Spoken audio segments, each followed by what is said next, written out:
Good evening, ladies and gentlemen. Welcome to the March 3rd meeting of the Fayette County Council. If you'd all please rise.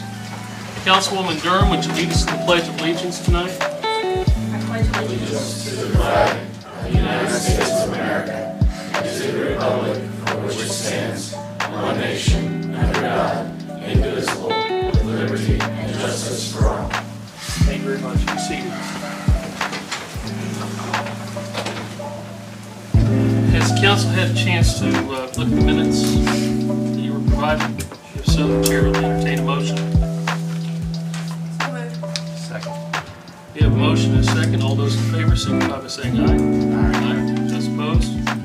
Motion carries. Any mail we need to be aware of tonight? No? I understand that.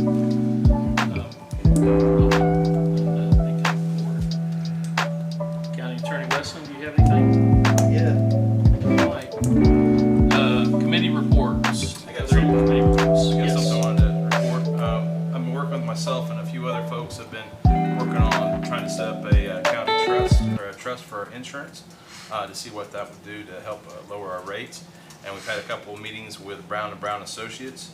And right now we're in the process of looking for other communities, counties and cities that would be willing to join us in an insurance trust for our health insurance. And if we were able to get that, and hopefully they're optimistic that we can do it in the next year and a half or so, we should be able to provide insurance at a greatly reduced cost. Right now it's all just a preliminary talks, but if you have any counties out there or cities that would be interested in that, please contact us because we're looking to take other folks in and then join a trust and hopefully get better insurance rates and save the county much money. Very good. Who's on board now? So right now it's myself. I mean, what counties? Right now it's us, officially us. All right. They got another county that they're talking about being in partnerships with. It's way up north. The city of Connersville is looking into it. That's it right now. They think we need to have at least 500 individuals that are taking the insurance to make sure we hit the threshold for us to get some significant discounts. Wayne County, the commissioner, what's his name? Wayne County. Jeff Plaster. Plaster. He wanted to hear what you had to say. Sure. We're actually working through a couple of avenues to maybe get them to meet with those folks and let them present their information because they're way more knowledgeable than we are. And if this works out, it'll be very much like what the school has, which is very good savings, it's very good insurance, and it's got a lot of fringe benefits that we currently don't offer, like employer health clinics and health centers that, like we have a orthopedic health center where you can go get surgeries, certain orthopedic surgeries done for free. So that's pretty good. You just have to go to Hendricks County. So, so that's something we're looking at and trying to work on. So, But yeah, Jeff told me he wanted to hear about it. sure. We get his number and I'll send him to the folks at Brown & Brown and they'll meet with them and talk to them and see if we can come up with something. Very good, Mr. Nobby. Very good. It's been about a year and a half working on it, so about a year, I guess. So. Okay, anything else? All right, Commissioner Munson, are you here? Yeah, but Dale, Commissioner Strong has some stuff he wants to bring up. Okay, Commissioner Strong? Looking dapper. Looking good, Dale. Dapper Dale.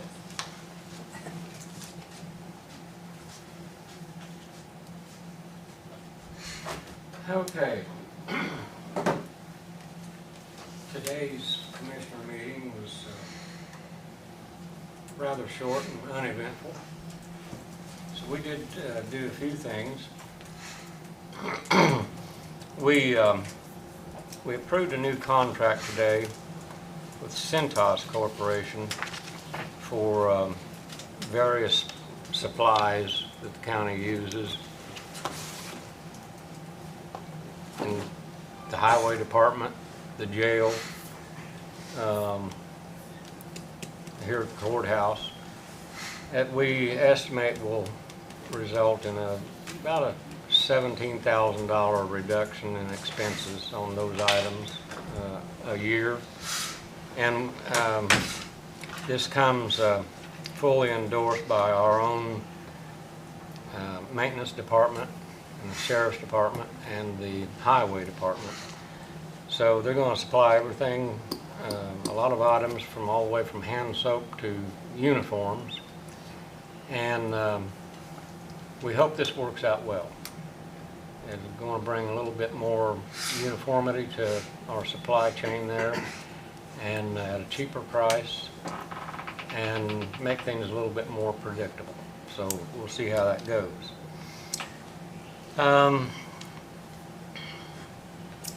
We also got,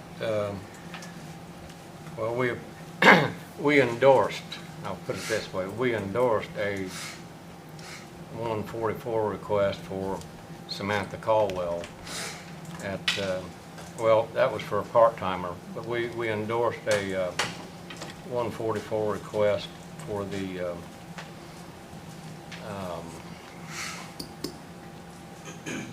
for Stephanie at the 4-H office, where they need to put their office manager in full-time position, so you guys can handle that later.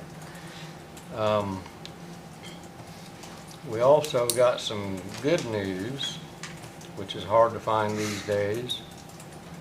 If you remember back a few months or weeks ago, we were informed by the NDOT that due to the reduction of CCMG distributions at the state level, that our 2025, well, the 2025 draw for 2026 projects, Fayette County was not going to be funded. So our request was for $1 million for a few more miles of road here in Fayette County. Well, recently I got a call from NDOT telling me that there was a bill in the House this session that was going to provide an additional $75 million for CCMG projects. And if we wanted to dust off our list of projects for Fayette County, resubmit them, let them out for bid as soon as possible. We had all that lined up. Then when this bill passes, and at that time it was if it passes, they were going to move that money out the door on a first come, first served basis. So we hurried up, re-advertised these projects for bid. We're going to open the bids on March the 12th, and we learned today that the funding was released by the state legislature, and that Fayette County is going to be awarded. So that was the best news I'd had all day. We're going to do a few more miles of road, and we'll just pretend that whatever happened last year didn't happen. So we will reapply again this year for projects in the 2026 round. And then for the 2027 round, we will apply, anything we apply for the 2027 round will go toward the rehab of Knolltown Bridge. So we know there's going to be 1 year, the 2027 will be skipped as far as roads go, due to the fact that if we don't do something with Knolltown Bridge pretty soon, it's going to cost us $5 or $6 million to replace that thing. So that worked out okay. How much do you expect the Knolltown Bridge repairs to cost? Pardon? How much do you expect the Knolltown Bridge repairs to cost in 2027? Just a little over $1 million. About, do you remember for sure, Dale, was about 1.2? Well, I think it's 1.2. Around 1.2 million is what they estimated at. And we're, the engineering work is going on right now. So we're getting all that done ahead of time, and we'll be ready. You know, when the funding comes, we'll be ready for it. But the deck on that bridge has deteriorated to the point where it's beginning to affect the structural integrity of the pillars and everything else. So we're going to try to get ahead of that.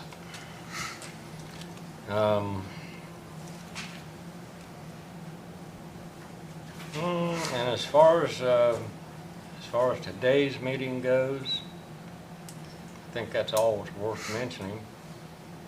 Now, as an addendum to the report on today's meeting,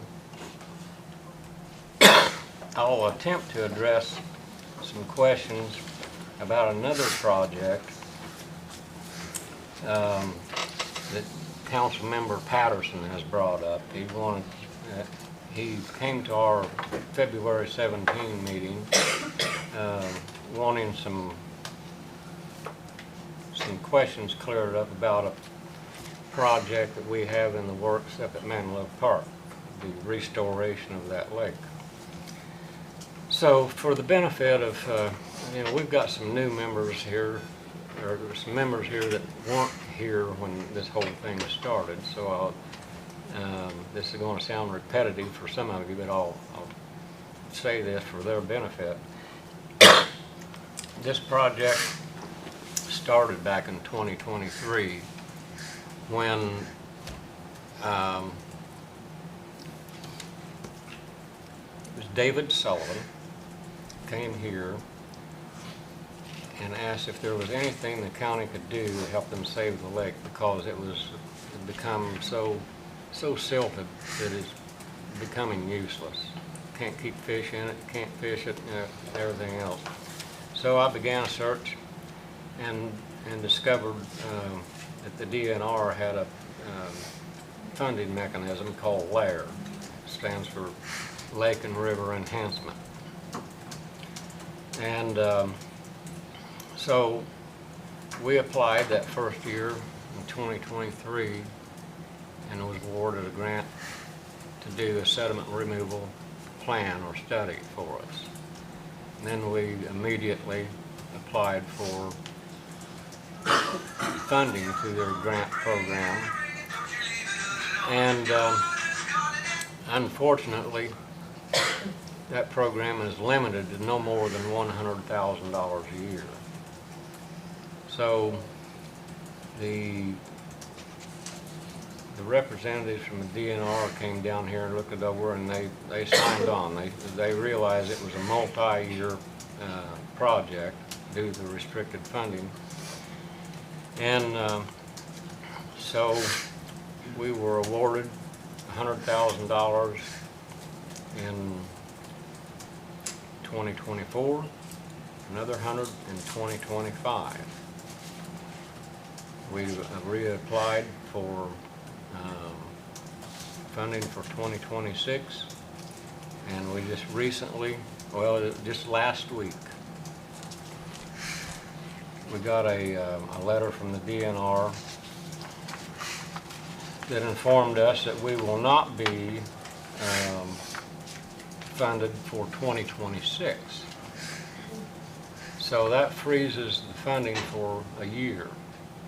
Now in the denial letter that we have here, they say, we regret to inform you that your application for additional dollars towards sediment removal on Manlove Lake was not selected for funding in 2026. You are encouraged to reapply during the next funding cycle with applications due January 15, 2027, and continue to work with your current LAIR program manager on project details and information.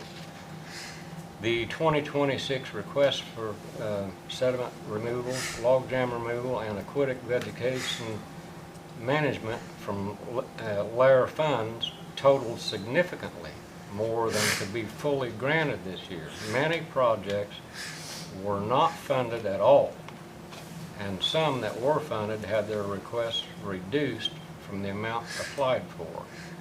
So this is CCMG 2025 all over again in that respect. So, unless the legislature does something in that respect, we're stuck on that for now. So, anyhow, Councilman Patterson, you had a number of questions. You wanted to know when we were going to start, that sort of thing. There hasn't been a definitive start date due to the way this thing is funded. We're waiting on, funding to come along.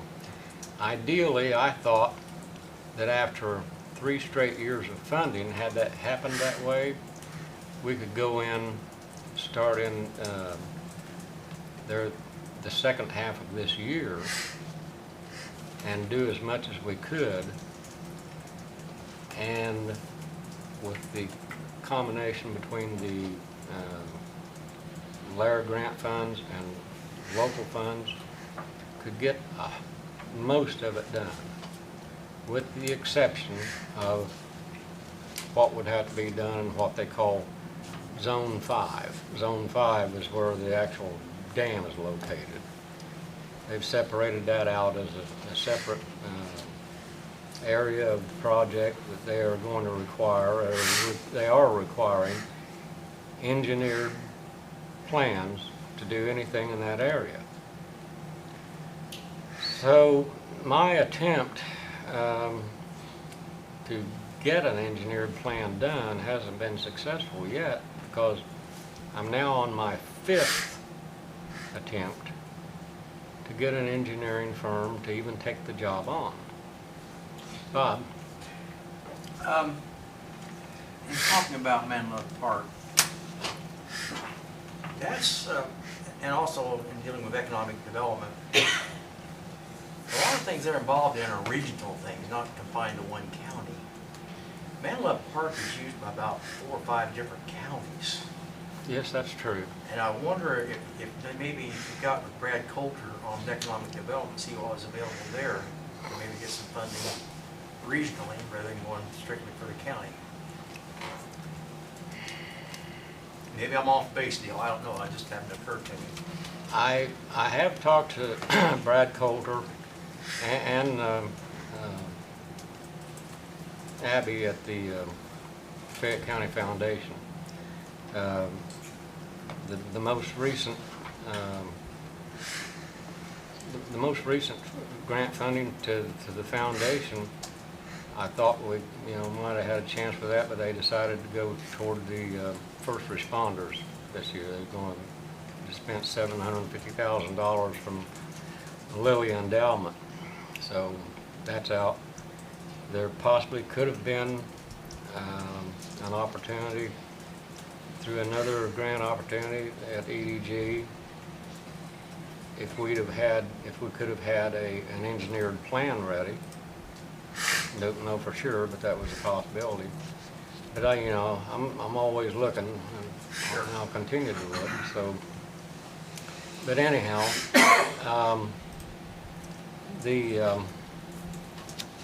one of the concerns that Councilman Patterson had was we weren't following the plan. Well, the plan, the plan itself was written by a guy that from up in the northern end of the state had no knowledge of how Manlove Park operated. And it was sort of a one-fits-all sort of plan. Now, I know that a question has come up, why wouldn't we do what the plan suggests and dredge this lake hydraulically, which is where you suck this material out of the bottom and you pump it over here, and it's nothing but watery soup. Well, you have to understand how Manlove Park operates. Although Fayette County owns this property, we have a long-term lease agreement with the Fayette County Conservation Club that manages and operates the park.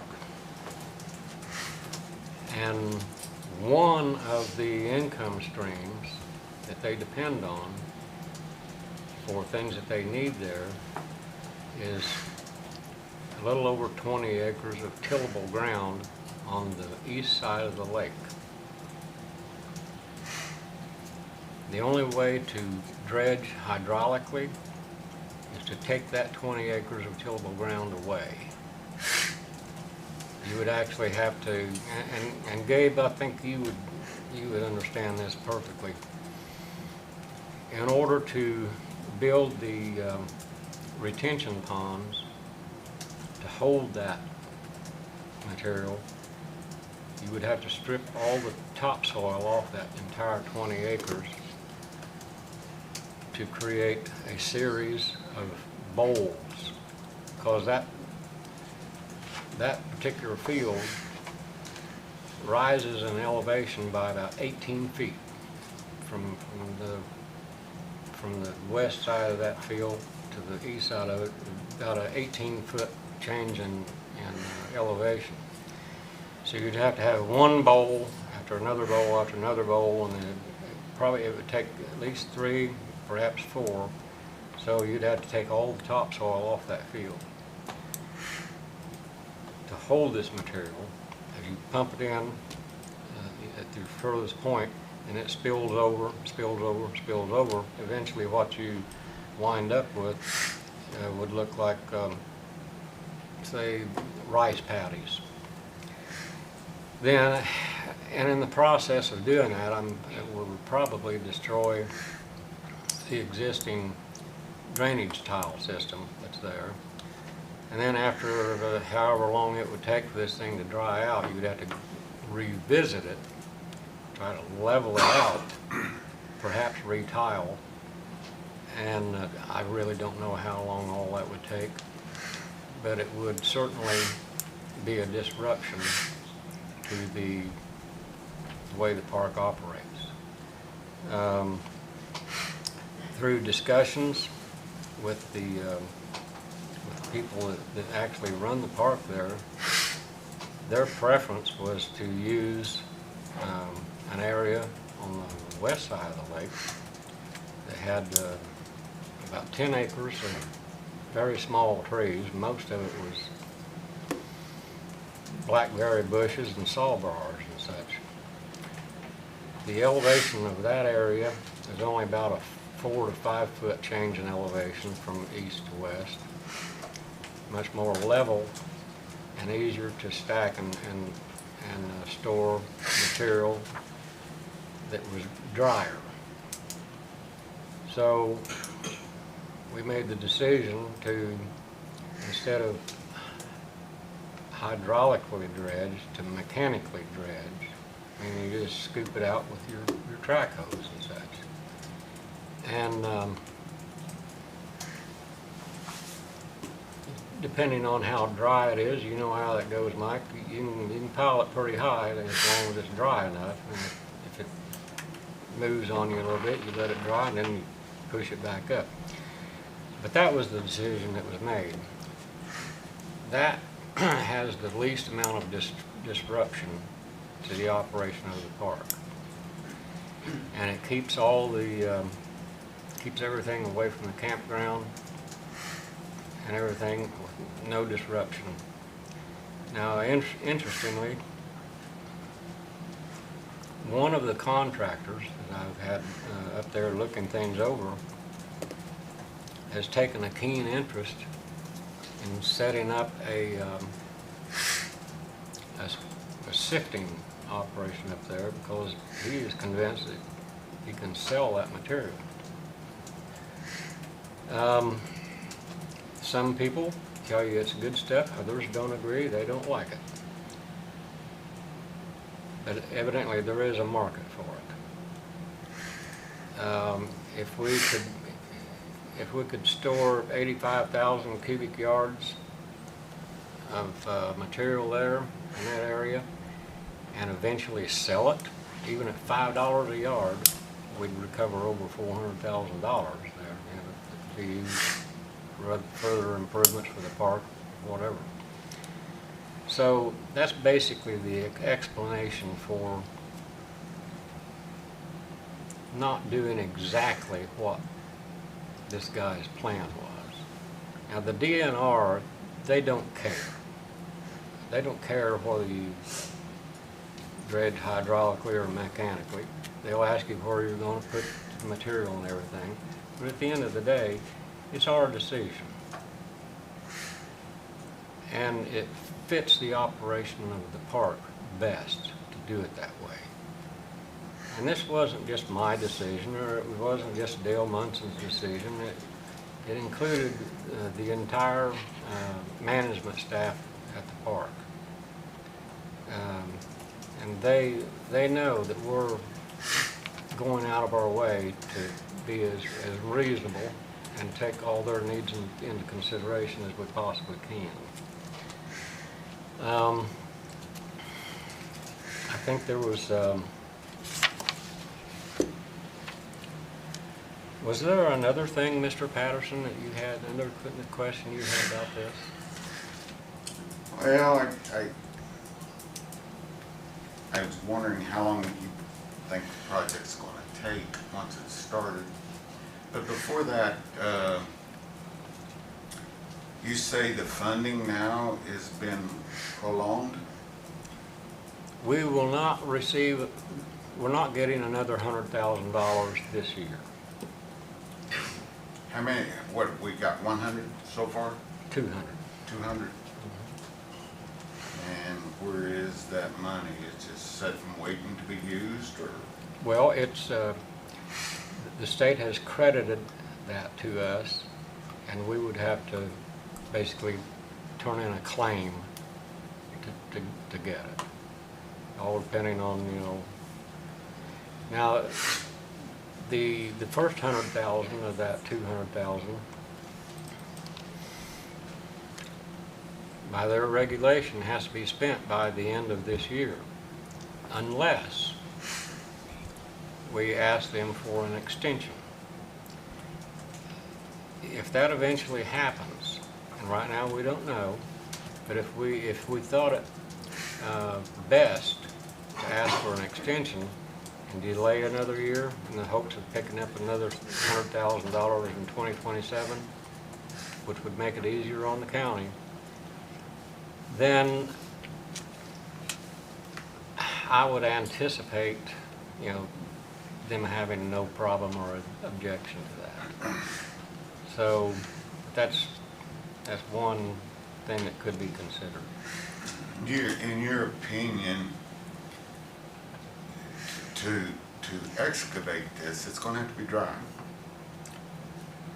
Well, it can't be underwater. That's for Okay, sure. then what is your plan to drain it? Well, right now we're keeping the water down as low as we possibly can. This thing only has a 6-inch drawdown pipe in it. I'm aware of that. We spent the whole summer of 2024 just learning how all this worked. The drawdown pipe, which hadn't been used in a long time, was all plugged up with foreign material and everything. It took us a long time to get this thing working again. I was up there the other day, and it's looking from the road. The lake, guessing, looking from the road, the lake is about half full again. No, actually, as of yesterday, there was only about 4 inches of water over top of the drain pipe. Now, So that lake bottom is so flat that a little bit of water covers a lot of territory. We've got a 6-inch line, 6 to 8-inch line. And you're gonna drain that with that 6 to 8-inch line to the point that even we got spring rains coming, and it'd take that, from the people I have talked to, people that have done this and done it a lot, said it'd take it a year to drain enough to be able to get a track hole in there. if you're going to use a track hole, how are you going to get the silt from one side of the lake to the other? Because there's not a road around it. You can't take 70,000-pound dump trucks and drive around it. They'll be knee deep in no time. You gotta come across, the lake bottom. And we are assured that the lake bottom can withstand a 50,000-pound dozer pushing it across the lake. Well, I'd say if they wind up going to China, then we'll know, won't we? I guess. Yeah. Which basically shuts the project down, which then has to be. Right now, I don't think we're Relook. assured of anything. I'm telling you, nothing's guaranteed. Yeah, I'm just trying to look at it in the future, because if it goes further than what the newspaper has printed as a $1.2 million grant. no, we don't have a $1.2 million grant. Well, I'm just going on what the newspaper reported. I've got all the articles here. It started in July 14th of 2022. Is what the newspaper reported anyway. That's the engineer we need. I just see from a lot of people I've discussed it with, I don't understand it. I don't understand how you're going to do what you're doing. When do you think the grant money is going to be available to, when the grant money is available? Are you going to start draining then? Are you, from the people I've discussed this project with, a lot of people, the only way to drain it is to cut the dam. Then you're going to have silt screens to keep the silt from plugging up. I believe it's Lick Creek. Is that the name of the creek? That is the headwaters of Lick Creek, yeah. And then when you put the silt fence in, you're going to have to maintain that regularly, or it's just going to sit there and do nothing. What I'm wanting to know is, how you going to drain it? When are you going to start draining? If the money is a year out, it's going to take that long to drain it. No, actually, it doesn't take a year to drain it. I've done it 2 times. You've taken the surface water off. Now you have the silt is saturated. You have nothing but soup.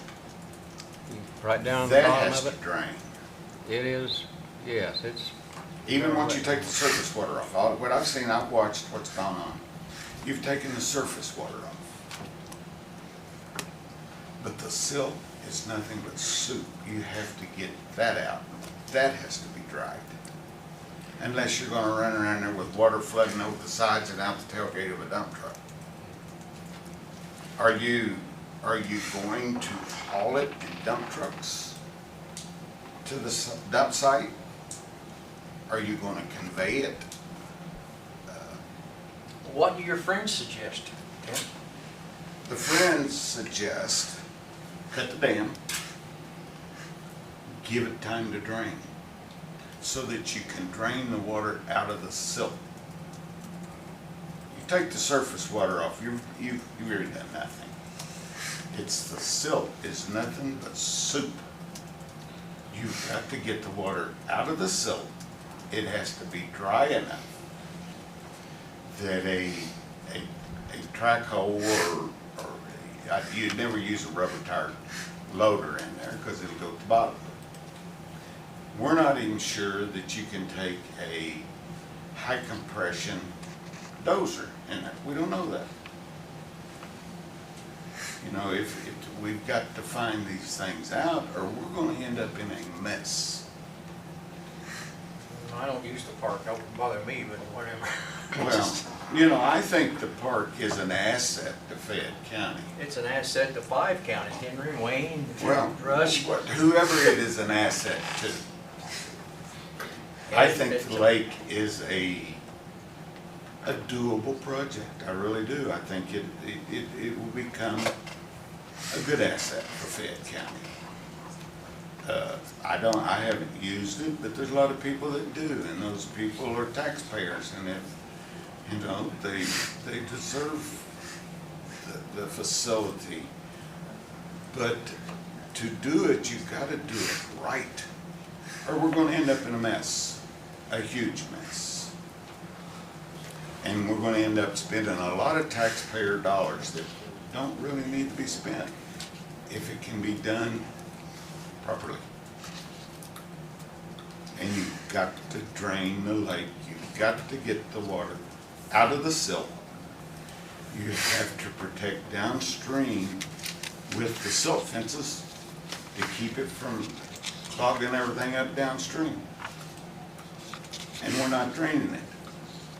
And it's going to take from now to the time we get the money to do it, to get it dried out. But we're not doing anything.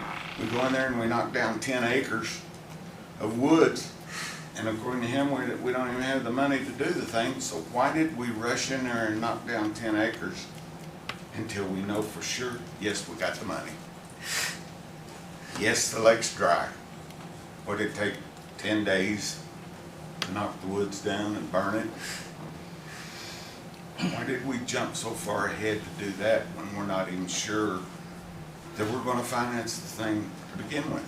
Well, we already had 2 years of funding under our belt. So how long are you going to wait to do your preparation work? Now, When you get the water out of the lake, you can't do anything until the lake is dried up. well, let me tell you this. I agree that cutting the dam and letting that water run straight through would be the best thing to do. That's what I would do if it were mine. This lake is under the jurisdiction of the DNR as a regulated dam. Now, I can dispute that. I think that I don't think that this thing really belongs in the regulatory category that it is. Because by statute, any dam that's less than 20 feet in height is unregulated. Well, they can't dispute that because it's only 17 feet. Your amount of acre feet of water being retained has to be under 100 acre feet. Or your watershed has to be less than 1 square mile. If you qualify on 2 of those points, you're unregulated. There's where we could just go in there and cut that dam, let the water run for a while, clean it out, fix it back, and be done. That's what I would prefer to do.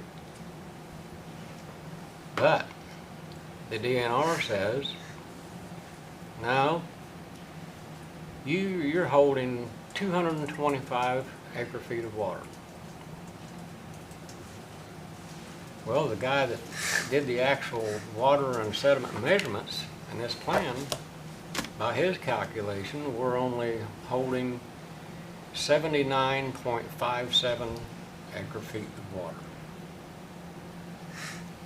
That doesn't mean anything to the DNR. That doesn't convince them. I've challenged the size of the drainage area. They tell me that our watershed is 1.04 square miles. Therefore, we're over the 1 square mile limit. Well,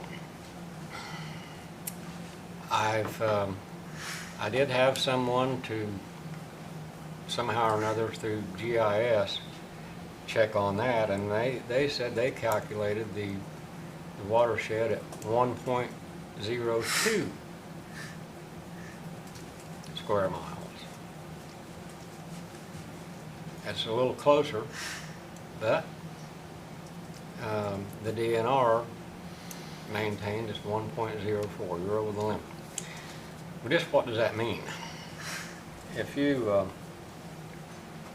it's kind of hard to stand out in a flat cornfield, pour out a jug of water, and decide, is that water going to go this way or is it going to go that way? Somewhere out there you have to draw a line. Now some places it's easier than others, but up in that flat country it's hard to do. So as you follow that line of that watershed around, and it doesn't, you know, it's not a square mile. It's not 1, 2, 3, 4. You follow the contour of the ground, and it winds around and goes around, and finally you encompass 1 square mile of, or 640 acres of land. In order to make the difference between 1 square mile and 1.2 square mile, you know how far we'd have to move that line? About 20 feet. Distance no farther than from here to Connie would make the difference whether it was regulated or not. And that's very frustrating for me. And I think the only way to effectively challenge the DNR on these points and take this facility out of the regulated category would be through legal action, to legally challenge it. And it's really hard to sue somebody while you're at the same time wanting them to give you the money to do your project. Now, So what you're saying is we can't drain it. Is that what you're telling me? well, the DNR is not going to willingly give up regulation on that dam. So what's the line of least resistance here? I think the line of least resistance is to get an engineering firm to do an actual engineered plan on cutting the dam, doing repair work to the spillway, refacing the dam, and doing all the things that needs to be done to put this thing back to better than new condition. And that would include replacing the drawdown pipe, replacing the 6-inch drawdown pipe with a 12-inch pipe, which would make things a lot easier for the future. The DNR gave me a whole list of engineering companies that could do that plan. I'm right now on my 5th attempt to get an engineering firm to even give us a price to do that job. And it took me a while, but I think I've figured out why they don't want it. The job is simply too small. There's not enough money in it for them. When you narrow down the required engineering that they want done on this to Site 5, which is the dam and spillway only, I could cut the dam and replace the drawdown pipe, do repairs to the spillway, do everything else that needs to be done for probably $175,000. Now the engineering firms, their fees are figured on a percentage of the cost of the project. They're allowed anywhere from 10 to 15% of the cost of the project as their fee. 10 to 15% of a $150,000 project is nothing for them, but it requires the same size stack of paperwork to do. So they figure it's not worth their time, their effort, not enough money in it for them. They know how to do it. They know it's a simple job, but it doesn't pay enough.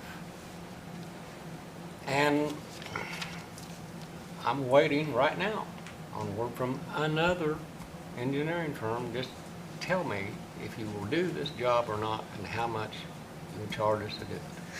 If I could get over that hump, we'd go right ahead, then cut the dam, do it the simple and easy way. But while we're doing that, while I'm doing this, the clock is ticking on our first $100,000 grant award. It's either spend that $100,000 this year or ask for an extension. And in the meantime, everybody wonders, are you going to do anything? Well, yes, I'm going to stick with this as long as I'm allowed to. I want to see the job done.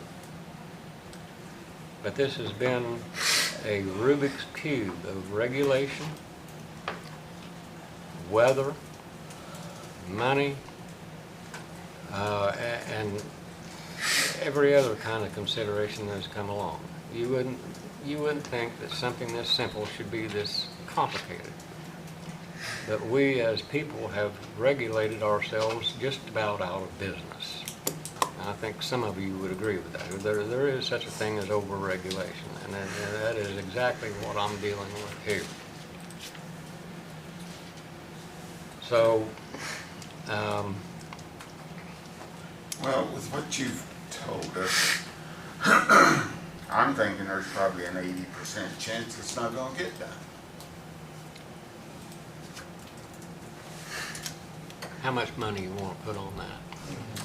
Well, you know, You I underestimate got a cup this of old coffee man. on it, but I just, from everything you're telling me, all the regulations, you can't get an engineering firm to take it on. We can't cut the dam. Not without a regulated or a registered plan. Well, that's what I'm saying, but it appears that plan is really not, it's gonna be extremely tough to get because there's not enough money in it for the engineering firm. So if we can't get an engineering firm that wants to take the job on, time's running out, makes me wonder if the job's even gonna get done.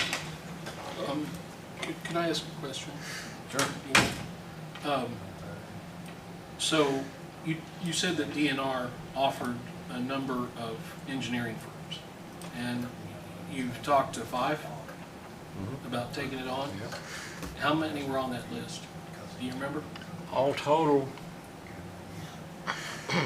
I think there was about 20 firms that actually that employ civil engineers. Of that 20, they adjurked a few others that they said were familiar with that sort of work and did business with the DNR. So those are the ones that I've concentrated on. Because But there are 20 on the list. yeah, a total of 20 on the list. And some of them, you know, well, I was only familiar with 2 of them. And I was really surprised at the snub that I got from them, you know. I think it's just a matter of money. It's the only thing I can think of. And we have no local civil engineers that I'm aware of. The last one that I knew of no longer has a license. Gave his license up. But to your point, this job would be a whole lot simpler and easier for me and everyone else if we could just cut the dam, let the water run straight through, let the mud dry up enough to move it, fix it back, and be done with it. It would be cheaper in the long run. But until I can get permission to do that. Dale, do you have to stick with that list, or can you go off that list? No, I don't have to stick with that list. As a matter of fact, the engineering firm that I'm waiting on right now was referred to me by one of those on that list, and they're not on this list. So, but you know, these people all know each other. Dale, I've got some questions. Okay. Okay. In reverse order. Quick questions with hopefully quick answers. So we have no plan, with no engineering firm, but we've already spent money on someone up north that doesn't know much about Manlove Park, and so he's way off base, is what I've heard. Now, the guy from, let's see, where was he from? He's from Kendallville, Indiana. He's the guy that wrote up the sediment removal plan for us. He was paid, $7,800. yeah, I was gonna say around $7,800, most of which was paid for through the LARA grant, because that was our first LARA grant. They actually paid for most of the sediment removal plan. So, but that was a requirement. We had to do that before we could apply for the $100,000. Unfortunately, we didn't even get a chance to see this plan before it was already filed with the DNR, and didn't have an opportunity to examine what all his recommendations were and know how that would fit with the operation of the park. So that's why we had to make some deviations. Instead of doing it his way on this, we got to do it this way because it fits our needs better. And the DNR has been okay with this. All it takes is a statement from us that no, we're deviating from this plan on this point for this reason. So they've got it on file and they're cool with it. That's not a problem. Next thing I heard was getting rid of the tillable land. Getting rid of, The tillable land? Was that what you said? No? we're protecting the tillable land. Okay, okay, We want to stay off that tillable ground okay, if at all possible. okay. I'm sorry, I misunderstood Yeah. that. Okay, because I was thinking that was going to be a decrease in revenue, correct? Yeah. Well, the trees that were sacrificed up there,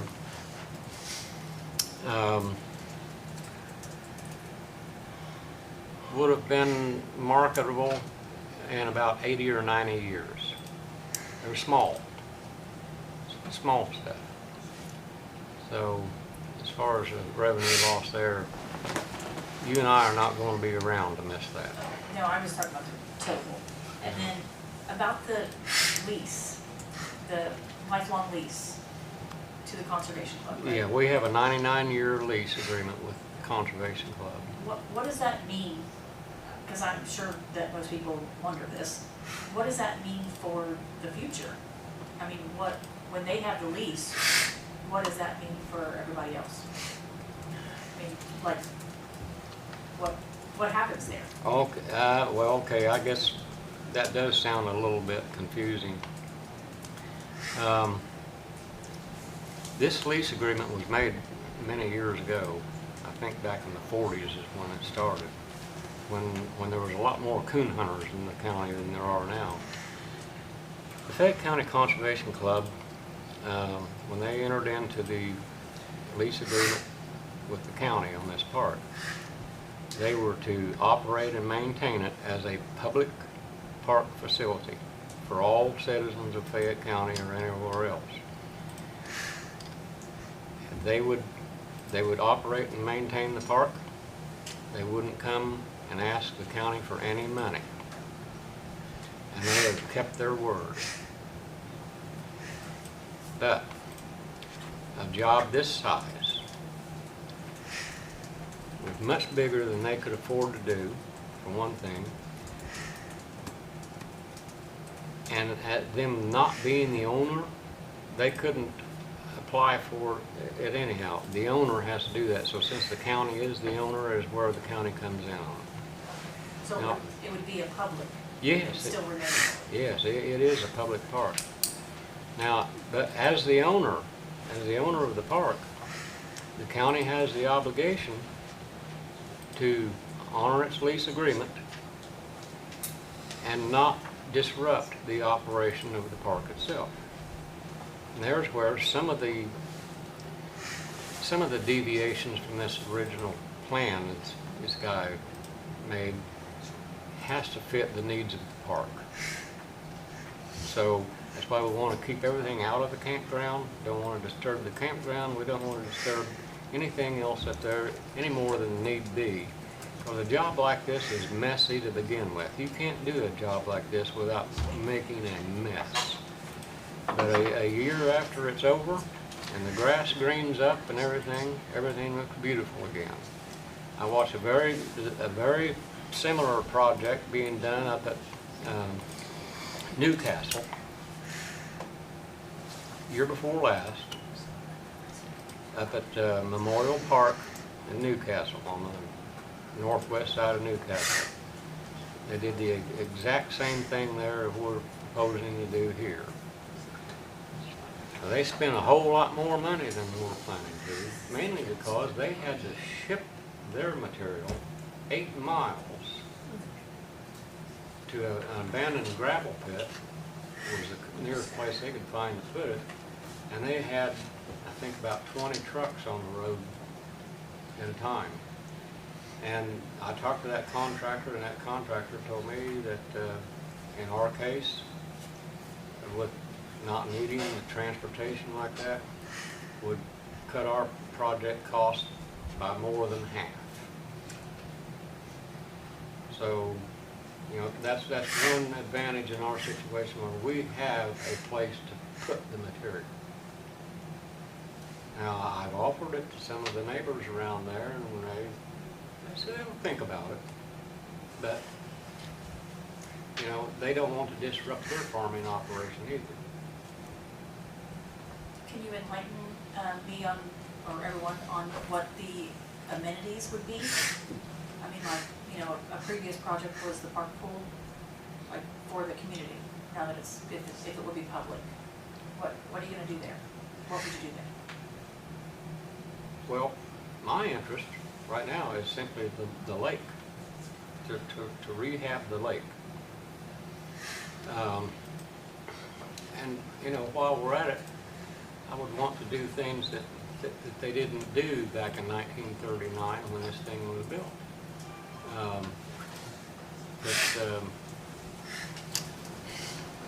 Some stone walls in the lake bed to create a habitat for food species like crawdads and small minnows and stuff that larger fish feed on. Shade for larger fish. Big bass love to stay in the shade. If they've got shade underwater, that's where they'll hang out. Nesting areas. Sandy places for nesting areas is a great thing, especially for bluegill. Also things like placing concrete tile on the bottom of the lake bed for nesting and areas that fish just love. There's so much we could do there while the lake bed is dry that couldn't be done otherwise to create the best fishing hole in the state, you know. So that's why if we're going to do this job, I would like to do it right. I'm really trying to get it done right. Dale, I ask a question. Let's get down to the basics. Is your problem you have financial? Is it political, or is it engineering? I mean, what's the major issue that we are dealing with here? It's regulatory. Regulatory? Yeah. If you had $1.5 million right now, you couldn't do anything, right? Couldn't do it the way I would like to. There you go. Okay. All the money in the world's not gonna do anything if you can't get done what you Yeah. want. Okay, folks, I think this is a really important topic, and I want to make sure everybody's questions are answered and that, everybody's being respectful, and I appreciate that. But we've been on this topic for about an hour. We do have a long agenda. If we wouldn't mind finishing up, that'd be great. So, anybody's got anything else? I guess what I see is that the engineering's not there. We're not 100% sure the money's there.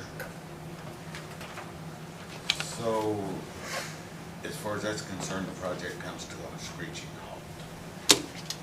Until we have engineering, money to get it done. So, I don't understand why we went in there and knocked down 10 acres of woods that had been planted years ago by a group of people with the intentions of harvesting it, which I can't prove that. I have been told that by many others. But for what we've heard tonight, as far as I'm concerned, the project is shut down. I'm done. Well, good. Well, we do have $200,000 of credit in the bank, in the state, in the letter grant program, plus any local funds that we have appropriated. What fund will that 200 grand go back into when it comes to us? It won't. It won't. We won't get it if we don't spend it on their project. And I do apologize for using up an hour of your time on that. No, and it's not that. I just think we need to, finish up. Everybody ask the questions that you guys want to ask, and we can kind of get it done. But I think we're at a point, really, where, there's been some concern about how the project was being done. An explanation was given. There is actually some agreement about, hey, this would be nice, but here's why we can't do it that way. And at this point, it sounds like we are kind of on hold until the commissioners can figure out an engineering firm to move forward, if the commissioners want to continue to do that. But that's really a commissioner How long- issue at the moment. How long do we have before that would lose that money? How long? We have to spend the first $100,000 by the end of this year unless we ask for an extension. Now, I would rather not have to do that, but at this, right today, we don't know yet what we'll have to do. I would gladly pay an engineering firm to do the engineering work on that up there and get it approved by the DNR if I could just get one of them to say, all right, we'll take the job, we'll do the job, and we'll charge you X number of dollars. But I can't get a commitment from them. None of them yet, so far. And I think it's because when they look at it, they realize that it's a small project that is not going to make them rich, is what I think. Because basically this job up there, it's just a big overgrown farm pond, is what it is. So at the moment, we do not have any thing before us about whether we spend money on this project or not at the moment. So really, that's a commissioner issue about, either continuing forward or choosing not to, but that's really their call at this point. Yeah. Is there any other questions? Has the council appropriated money? We don't have anything before us tonight, okay? I mean, over these last 3 years?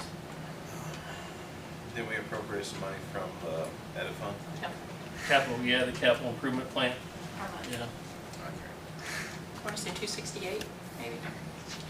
I don't know if it's off the top of my head. It's 200 and something, 239. I'll tell you here in a minute, Jane. It was, for 2026, it was $215,917 out of Fund 4903. Out of 4903. Yeah. So, that 200,000 plus the 200,000, or plus 300,000 from the state, we could have went in there with $500,000 the second half of this year and really made a dent in it.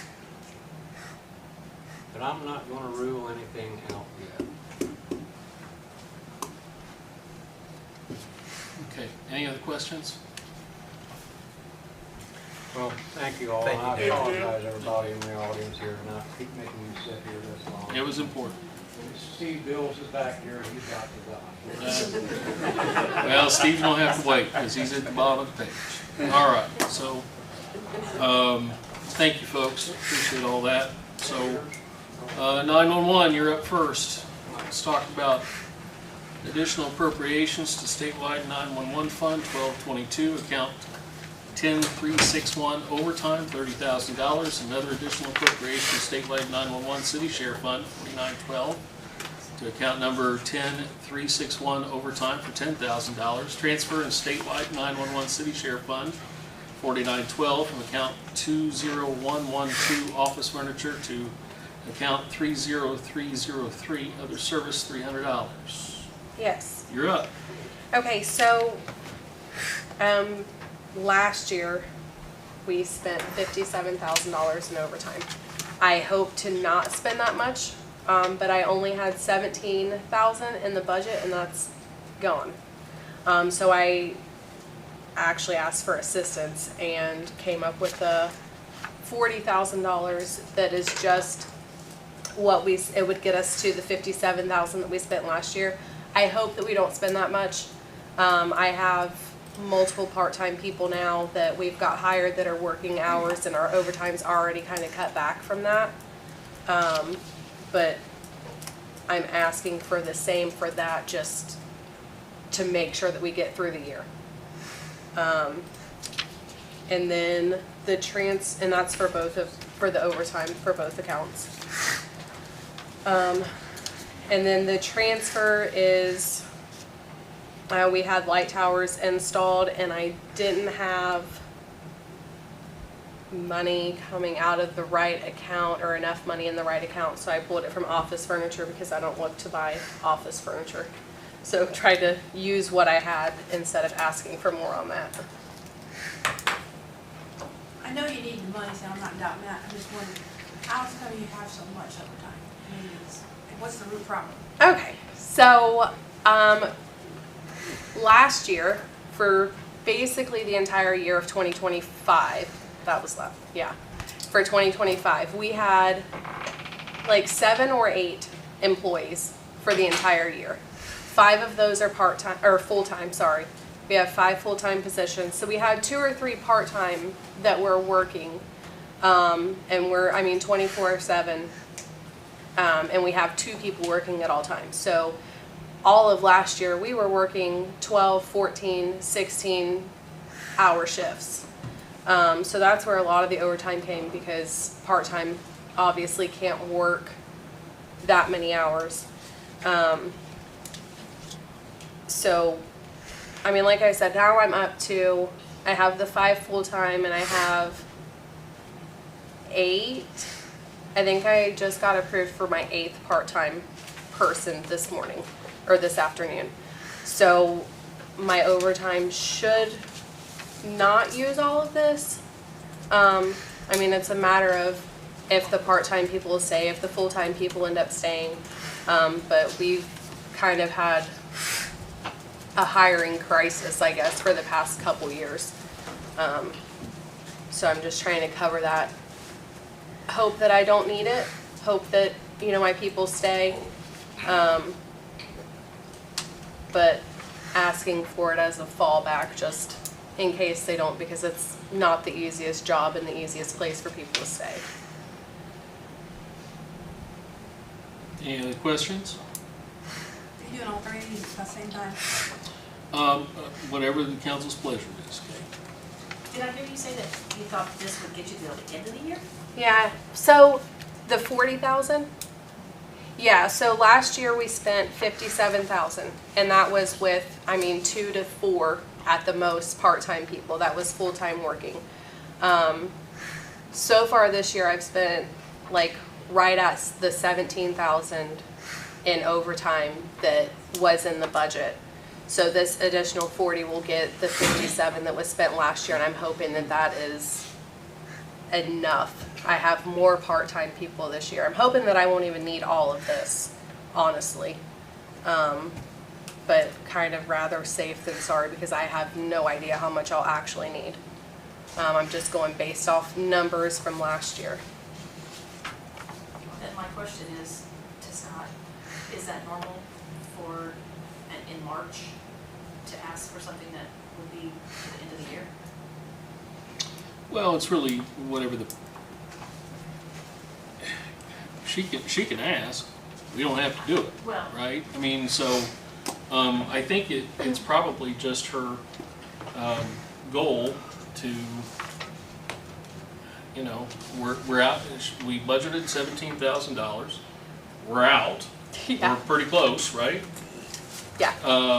And the 40 would get her to Hopefully at the end of the year. the end of the year, that's the hope, because that 57,000 together is what we spent last year. I mean, that's really all she said.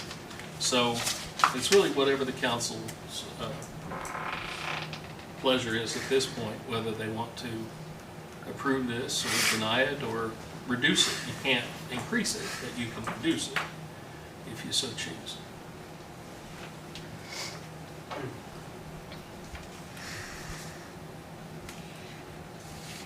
And the chair will entertain a motion if there's no other questions.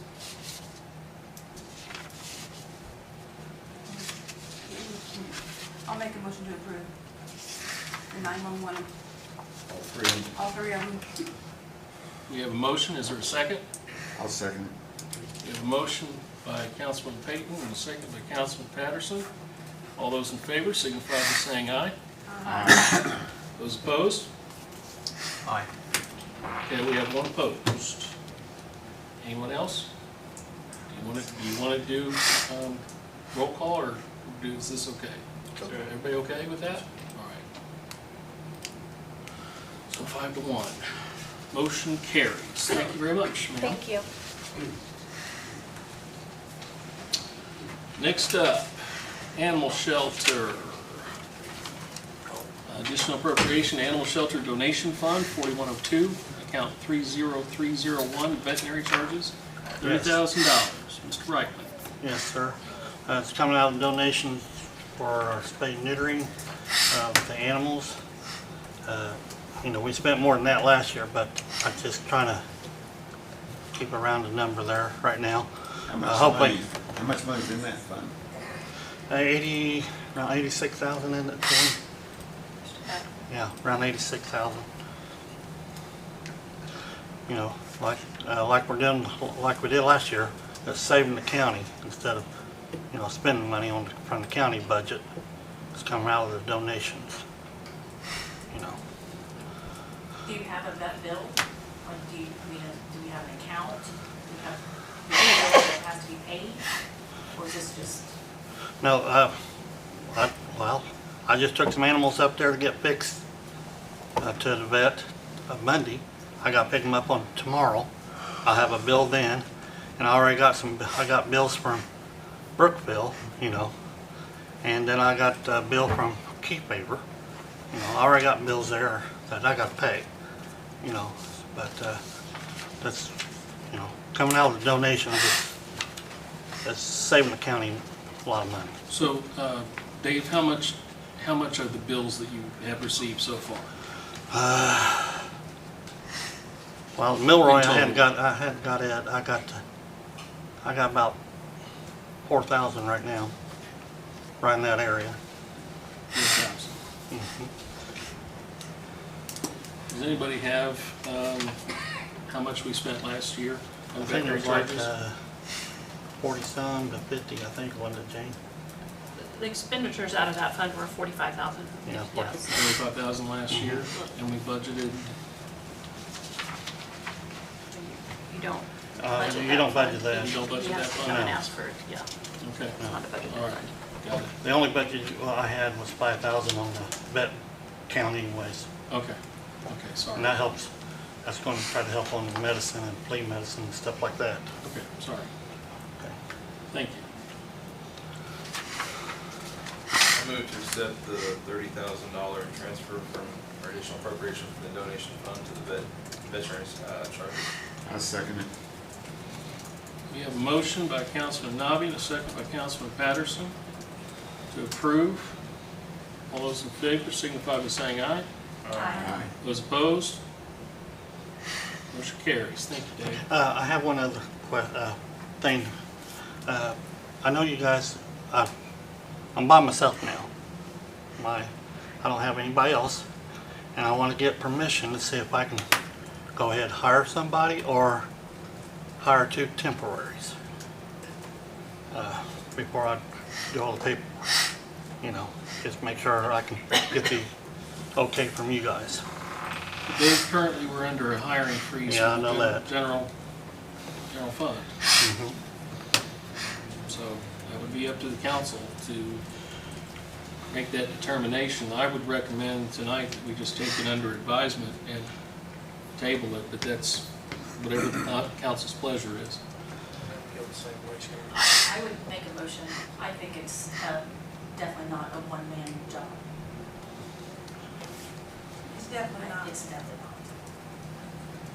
Didn't the commissioners advise to, They didn't mention that tonight. That wasn't no, one of the or in mentions. their meeting? It was, you want me to speak for a minute? Dave and I talked, because he knew about the hiring freeze too. And he had thought, obviously it would make it a very vulnerable thing for him to be the one and only. Right now, it would just be volunteers, and the other person was with him, was full-time. So if he were to have anything at all happen, there's no one there that's responsible for I running can the call shelter. one of you guys up and see if you guys want to So take care of it. He kind of said You that know. to me jokingly on the phone, and I said, that's right. So I don't think any position, that's very vulnerable. So he had the recommendation or thought, rather than a full-time with full-time benefits, this is what we've always had, he had thought himself, before all this, he actually thought of 2 people part-time, and the shifts being shared easier and spread, and then that would be a savings of not having benefits. So that was what he was talking about Yeah. today. And it'll cut the overtime down too. Right. Yes. So that, and that was his own plan, but that would be up to you all. That I do think it's a bad idea to have a one-man show up there. If something happens to him, then what? Yeah, like you said, he's gonna call on us to come take care of the animal shelter then, right? I did it for 3 months once before, but it's kind of hard to go places with the family and stuff. Okay, hang on just a second. Mhm. Connie, you've made a motion, right? That Yes. we go forward with what? A full-time and a part-time, or what are we doing? With a full-time to replace. A full-time to Because it's replace? only, no, one full-time, like we have, and it was already budgeted. It is not, in my opinion, a one-man department. It opens us up for liability. I mean, the understanding is there really isn't a whole lot of volunteers, so there are not very many hands up there. And, I mean, it's gonna reduce his overtime. I mean, Well, he's just- I'm not arguing with you, So, I'm yes, just I asking make a what the motion. motion is.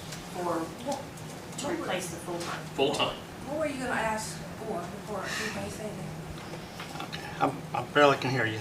What were you gonna ask for? 2 part-times? Is that what you're gonna ask for? Either 2 part-times or 1 full-time.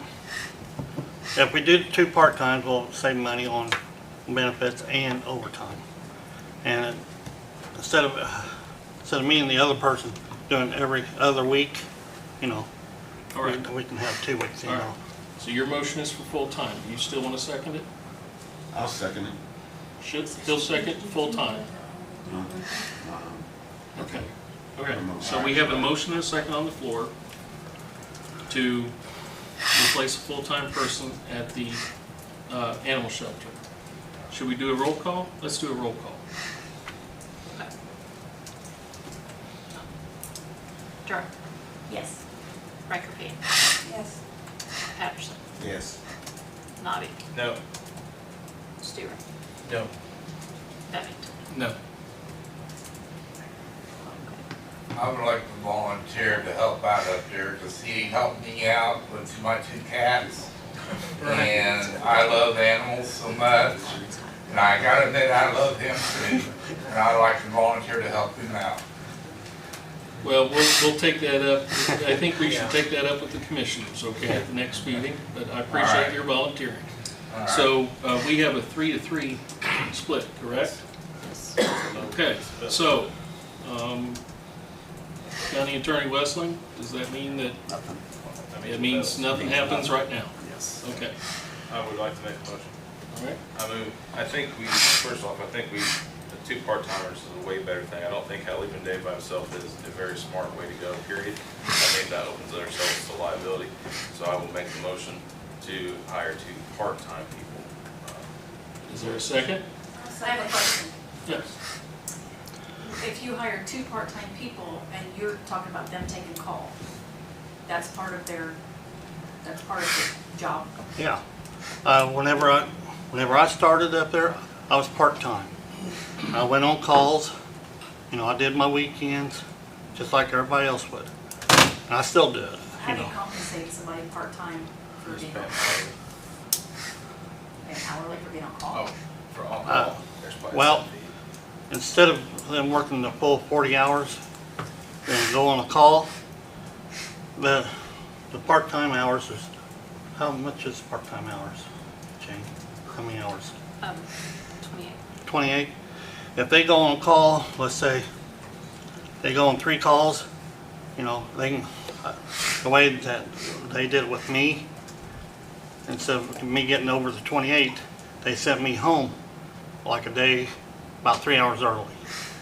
So that'd be no overtime. And that's the way they did it with me all the time. I think the until question was, if they're on, how do we compensate them for being on call? Well, they just get paid out of the regular hours. So they're not getting an on call, they're just getting paid if they get called. Yes, And then basically they get comp time on the backside of that. if they want to come. I Yeah. haven't heard that. No, they wouldn't, would they? Basically, they just wouldn't work No. later on through the rest of the week or whatever. Yeah, they'll just, Week or whatever. if whatever hours they call, they get on call, after hours stuff, Would be taken from the. I'll take it off of the, let them go home early. They don't go over 28 is what you're saying. Yeah, Well, I've been on call before and I can't see that working. well, I did, I don't was think on that's call fair. whenever I was first started there, I was on call, and I got over where the 28 was, and if I got on call for 3 hours over, got sent home 3 hours. I think the distinction might be that it's not like you typically, when you're on call and they call, you have to go. Is that the case? Yeah, we don't get paid to be on call, we get paid to go on a call. But if you're, But, is anybody on, like, okay, if you have these 2 part-time employees, Saturday, is somebody gonna be on call somebody's gotta be on call Saturday and Sunday and nights. and they don't get paid unless they go somewhere? Right. But they have to go if called? Mm-hmm. If it's emergency. Let me know what you get on that. How Seems many like a hours hard you job get on to that? fill. But that's the way they done it with me up there. Is that the way you've been doing it in the past? Yeah, well, usually I have a full-time person, but whenever I was there, it was like that. But with me, with me being salary, I go on the calls, I get comp time, but I don't get the overtime, so, But you don't get anything for being on call for a No. weekend if you don't get called? no. But it's full-time. It's full-time, it's under the umbrella. But even if you're part-time, you go on a call on the weekends, but if you don't go on a call, you don't get paid. Okay, so we have a motion on the floor by Councilman Nobby for 2 part-time employees. Is there a second? Yes. We have a second. Let's do a roll call. Durham. No. Recordine. Yes. Patterson. Yes. Nobby. Yes. Stewart. No. Bevington. No.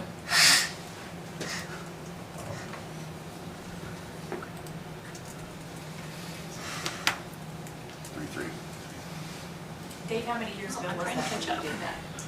I started in '08. In a part-time position? Yeah, '08. Yeah, it's 3-3 again. Okay, we have a 3-3 tie again. Best I can say to you, Mr. Reichman, is I'm sure there'll be some discussion about this between now and the next meeting, so hang in there and we'll, you know, maybe get yourself on the agenda for next week, next time, and Scott, hopefully we'll have 7 people unless there's somebody else. I'd like to make a motion to Yes, ma'am. give them one part-time. 1 part-time. All right, we have a motion. Is there a second? Yes. It's fine. Either one. All right, we'll go with Mr. Patterson. We have a motion and a second for 1 part-time employee. Let's do another roll call. Okay, Durham, Good luck with that. No. Riker Pate, Yes. Patterson, Yes. Nabi, Yes. Stuver, Yes. Bevington. No. Well, that motion did carry 4. That motion carries. You get 1 part-time employee. How's that? Okay. All right. Better than none. There you go. It's all about compromise. Thank you, Mr. Yep. Reichman. I think we need to get it, there needs to be something though set forward on paper of how that works, to how to present it to somebody though. It sounds like he's not having a hard time finding them, so I wouldn't stress it until he can't hire somebody. Well, you have to have something to present to somebody as a job, correct? That's, Oh, you're saying That's like not- a job description? that's I not thought we had problem, we don't have a It's part-time only job just my description. suggestion. that's our purpose. Not, I Yeah. don't know about that up there. I've never seen one yet up there at the shelter. But there's, I mean, it's gonna be the same job description as if you hired a full-time. But that would also go through the commissioners. Yep, that's our purpose. So, you know, we've said that we'll pass a 1 part-time person, so take it back to the commissioners, let them figure it out from there. okay. Okay? Yep, thank you. Okay, Mr. Sasser, Soil and Water. Additional appropriation to County General Fund 1,000, Soil and Water, account 30940, examination of records $7,988. Mr. Sasser. Yes, sir. So, last year we were audited, Soil Water Conservation District. We were audited by the state, which apparently happens every 3 to 4 years. We didn't schedule it, they just did it. They just showed up? They just showed up and said, we're auditing you. So, That's nice. when they did that, we didn't know that we were gonna be billed. At the same time, we didn't know how much that was gonna be, nor did we know we were gonna be billed for that. So when we came to you for our budget, we didn't know to budget any audit funds. So they charged us almost $8,000 for an audit. That's a good job, you can get it. That is a great job. So that represents I thought about that. 35% of our entire annual budget. So clearly, we do not have the funds to pay that. So I've been working with Jane, talking to DLGF, they're like, what are our options? And this is really the only option we have, is to come before you and ask for an additional appropriation. We can't fight it, we can't tell them no, we can't, it's the state. You know, they basically are saying, Which agency? You gotta pay it. Audited you? what's that? Which agency audited you? I think it's the DLGF. State Yeah. Board of Accounts. State Board of Accounts, thank you. I didn't present you. Yeah, so, I mean, same as, I'm sure they audit the, whatever, the, Yeah. highway department, they Everybody. audit, Union County, Soil and Water got audited the year before us, so it's just when your straw comes up, it comes up, so. Kinda like the IRS, huh? Yes. So unfortunately for us, the only major line item that we actually have that could even cover that is our contractual services line item. And if you do the math, it basically means we would have to lay off Rebecca at the end of June and close the office till the end of the year. Because even if I add up the rest of the line items, it's still not enough to pay the bill, because our budget, like I said, is only $23,000. So we're in a bit of a I make a quandary motion, on we approve it. what to do. Second. We have a motion and a second to approve the additional appropriation. All those in favor signify by saying aye. Aye. Those opposed? Thank you, Mr. Sasser. That was easy. Thank you.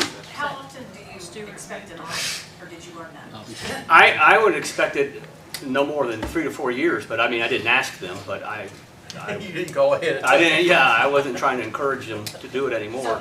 But I don't know. I'm assuming that they do that on some frequency, and I really don't know how they decide that. Maybe Jane, I don't know. Because you're a special district, I don't know. We get audited every year, Okay. but I don't. You're We get- lucky. And we get charged for it too, right? It would be nice if they would let us know, Yeah. so that in August at budget time, I could say, hey, they're planning on auditing us, and we can ask for some, but the problem is too, is I don't know how much the bill's gonna be until they It doesn't finish. seem- It doesn't seem right that So- they did to Union County, and then they come over to Hughes, like they got double dip. Right. It's a pretty good gig if you got it, that's all I can say. Thank you, guys. Thank you.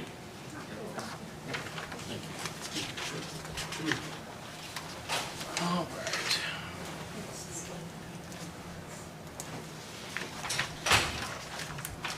Guys, need some minutes to sign that we passed earlier tonight.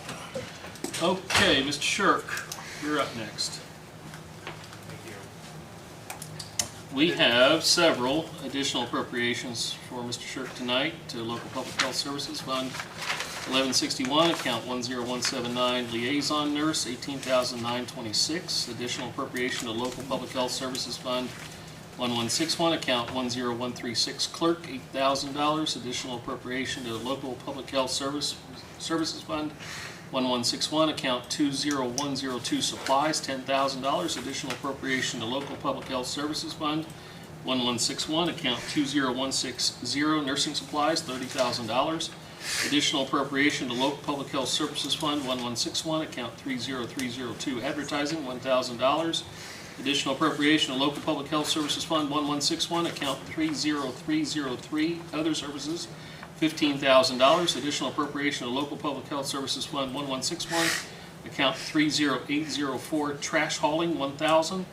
Additional appropriation to Local Public Health Services Fund 1161, account 30311, liability and casualty insurance, $4,500. Anything you'd like to say about any of those? Sure. Be happy to answer any questions on any individual appropriations. I mean, obviously our budget got cut way down. These additional appropriations will cover the cuts. The bonus here is this money is money I've requested from the state. I did this carryover request through the state from our 2024 budget.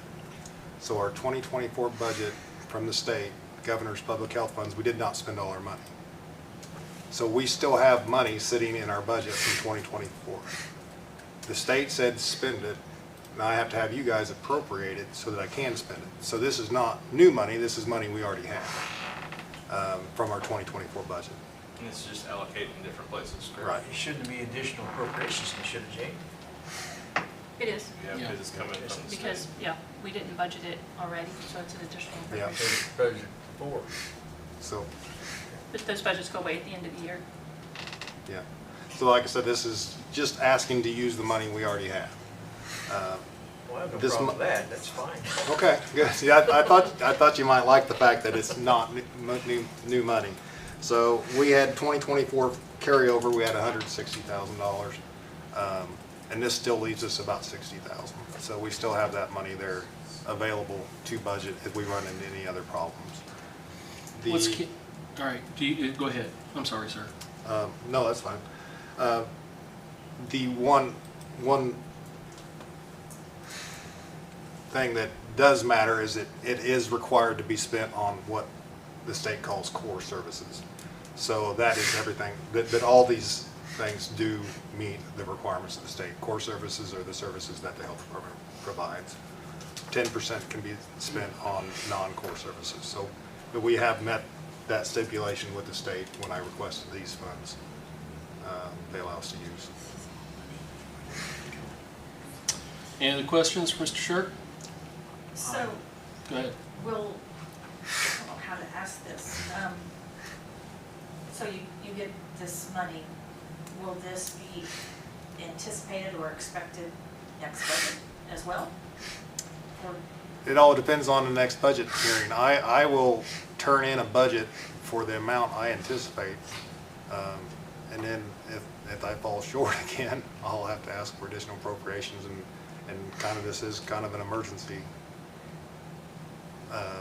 fund, I guess, or it's, like I said, it is a carryover money that we did not spend from a previous budget, from the governor's public health budget when they gave us, we have the 1159, which is the county budget, and 1161, which is the governor's public health funds. So we have two separate budgets.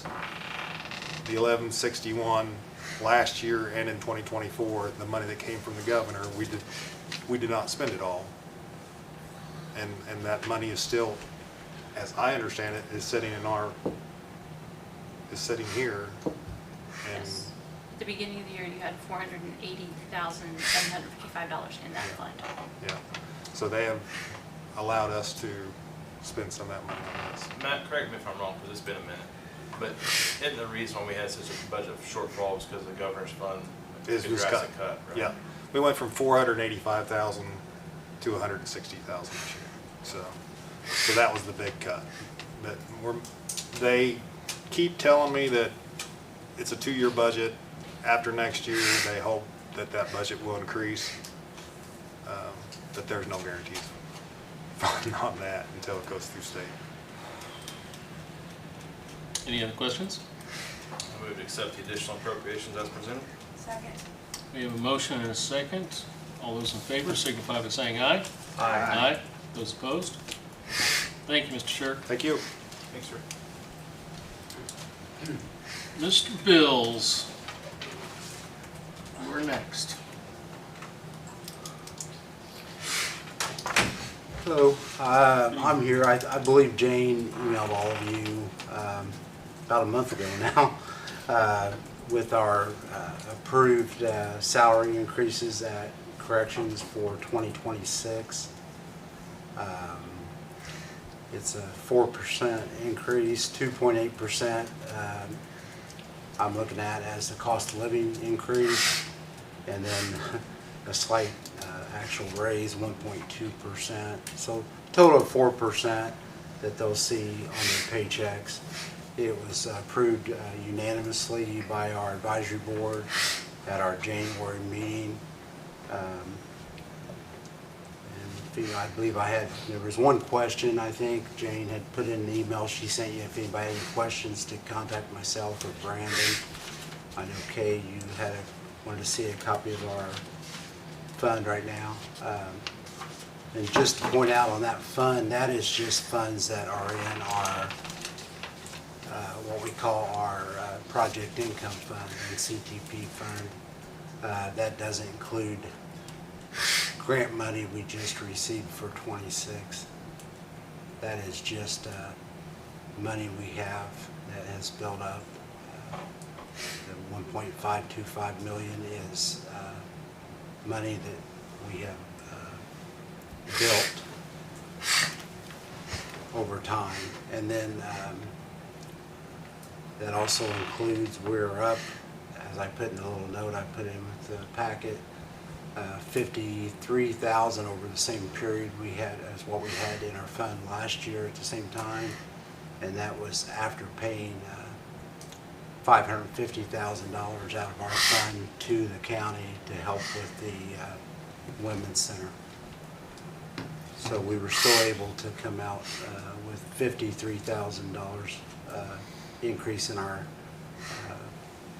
funds after paying that $550 to the county. So anyway, I'm here for the 4% to let you know that's what our advisory board approved. Everything is approved. All of our budgets are approved through the state, and any spending goes through the state. We have to go through the state if it's an increase out of another fund. So if I take something out of a 200 series to a 100, I have to get it. It's all approved by the state at that point. So And just to clarify, all this money comes from Community Corrections Fund, none of we it comes get from county. we get absolutely nothing from county general. Jane can tell you. We pay if we need a rooftop air unit. It's going to cost us, I don't know what they cost, but 50 or 60,000. That's coming out of our funds. As much as I hate to say that, that's why we try to keep that cash there. I just hope someday the state doesn't come along and say we want those funds from the different counties. They talked about it several years ago, and then they realized that that was probably not the proper way to handle that money. So we cover everything. I was just got a number from Jolisa over at the grant office. Our insurance this year, we pay all the insurance on our employees that get insurance. It's going to cost me, there was a slight increase, I believe, $163,000 for our employee health insurance that we pay as well. So absolutely nothing comes out of county general or county funds. Any questions? What, so totally self-funding, so nothing to say that every other department's gonna be in line, come here and ask that next? That's my question, because I've not been in this position. Connie, I can tell you that there are people from several different agencies or offices in the courthouse that are on our advisory board. And we had this discussion, and I wanted to make it clear to them that I felt bad because I know a lot of them didn't get raises. And they said they would do the same thing, and it was approved. They voted yes, they unanimously to approve it as well. And if they were in the same spot, they would do the same thing. So I understand what you're saying, but yeah, it's totally different funded type program than what county general funding is. And why was this not put in the budget for No, I never know what my grant's gonna be until, actually, I won't know what like 27 is gonna be until July, and I mean, I can't really, it's hard to plan sometimes ahead. We don't know when we're gonna get it. They moved up our grant due date this year to April 1st. I actually had to come to the commissioners today, way earlier than we should need to get permission to file for the grant for 27. I've already asked for their approval. We got that to file for our 27 grant. Here we are in early March. So it's just every year they move everything up. And there are going to be more cuts from the state, I can tell you. But we've got a plan and got things in place that we're going to be able to maintain where we're at and continue to grow. Okay, any other questions? Do you think a percentage is self-sustaining in the, going on in the future? Yes, Like- yeah, I've got, there's some things planned if certain things happen or whatever, depending on how much. It's not going to get cut completely out, but it's going to get cut. And I think we're looking at, 2027 maybe, hopefully will be the last year of major cuts, from what I'm hearing from our people at the state. And I can actually call the director of corrections at the state level, and she will take my call and talk anytime. So I can tell you, and I'm not trying to sound special, I mean, that's just how she is. And I think we got another year, we're going to be fine, and it's going to, hopefully things turn around and they start, hopefully bring back funding for some of our other programs at the jail and some other stuff that they cut out last year. Okay, any other questions? Chair, I entertain a motion. So moved. Second. We have a motion and a second to approve. All those in favor signify by saying aye. Aye. Those opposed, will be down. And motion carries. Thank you, guys. Thank you.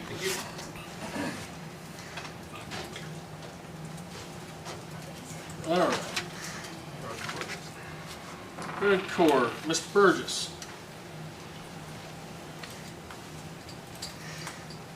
Oh, Judge Freed, hi. Good evening. Mr. Burgess is here as well.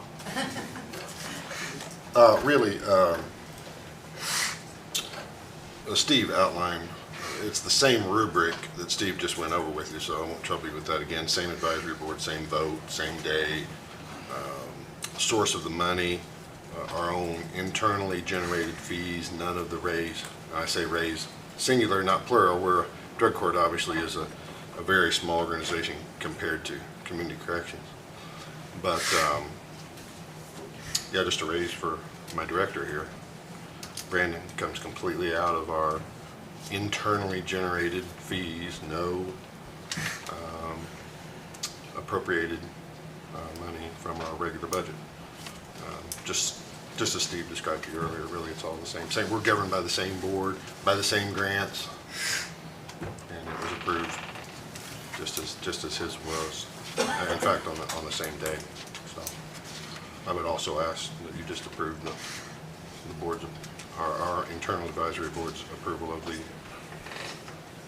raise for my drug court coordinator. So moved. Second. Is there any questions? When's the drug court gonna be unfunded in the state in the future? Well, as Steve was saying, we don't really know for sure.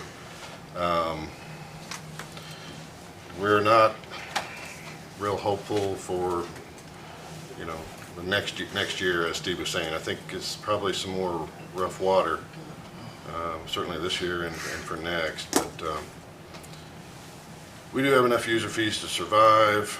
Depends on if we can try to get some other grants. I mean, there was, of course, the opioid grant, but that's, you know, another matter.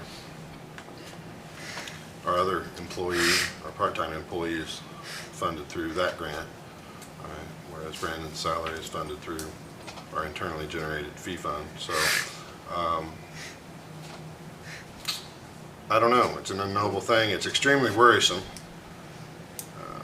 because we have to serve these people. When people go into drug court, I mean, plea agreements are contracts. As a matter of legal analysis, when you sign a plea agreement, just generally, any plea agreement, but also for drug court, that's a contract. So we owe these people, once we matriculate them to the program through this agreement, we owe them a fair opportunity to complete the program as indicated in our manuals. They take away all our money. I have to find some way, at least, that God forbid it, that we would ever have to shut this thing down. But I would still have, as a legacy matter, I would still legally have to serve those that were already in the program somehow. So this is a thought that has crossed my mind. I don't know what they're thinking upstate. This is a huge savings program locally in our jail. I was just talking to the sheriff today about this, and he had did some back of the envelope calculations based on, of course, he's on our board, our advisory board for drug court, meets every week with us. He did some back of the envelope calculations. What was your thumb there? With the participants they have now, we're saving, according to DOC standards, about $250,000 having them out here as opposed to inside the jail. That's here. Your out-of-pocket jail expenses. We're saving you about a quarter million dollars a year in out-of-pocket jail expenses because these people are not in your jail. They're in your community corrections center paying Steve fees so that he can come over here and ask you to spend them. They're out there working at jobs because they're required to. They're paying taxes. Instead of sitting in your jail eating your food and getting sick on your doctor bills. So your question is extremely pertinent, and I just don't know the answer. I don't know what's in the minds of these people to think about cutting this program. I mean, so short-sighted. It'd be like someone just deciding never to change the oil in their car and then bragging about how much money they saved. Okay. You satisfied with your answer? Okay. Is there any other questions? Okay. We have a motion and a second on the floor. All those in favor, signify by saying aye. Aye. Those opposed, put me down. 5-1. Congratulations. Thank you. Jane, on the 144, do you need my 144? I have one. Yeah. Thank you. Okay. Ms. McCurdy, at long last.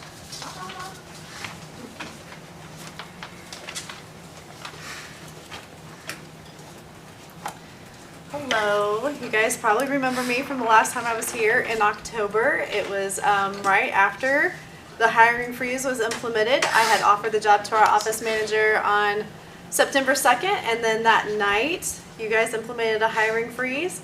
And so then I came back and appealed so that I could have her for part-time, which you guys graciously gave me, her for 20 hours a week. But we are swimming in the weeds in the extension office.